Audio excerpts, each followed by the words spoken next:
నమస్తే అందరికీ. ఈరోజు ఉగ్గాని చేయడం ఎలానో చూపిస్తాను. ముందుగా పాన్ పెట్టుకొని అందులో ఆయిల్ వేసుకొని పల్లీలు వేసుకొని వేగినాక ఉల్లిగడ్డ పచ్చిమిర్చి వేసుకోవాలి. అది వేగిన తర్వాత కొద్దిగా సాల్ట్, కొద్దిగా పసుపు వేసుకోవాలి. తర్వాత మురమురాలని వాటర్లో కడుక్కొని కొంచెం సేపు తర్వాత వాటిని వాటర్ గట్టిగా పిండి పోపులో వేసుకోవాలి.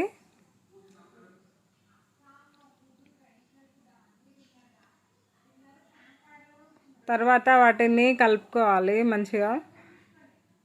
తర్వాత కొద్దిగా పుట్నాలు, అందులో కారం, తగినంత ఉప్పు వేసుకొని ఆ పౌడర్ని ఈ పోపులో చల్లాలి. ఎంతో టేస్టీగా ఉండే ఉగ్గాని రెడీ.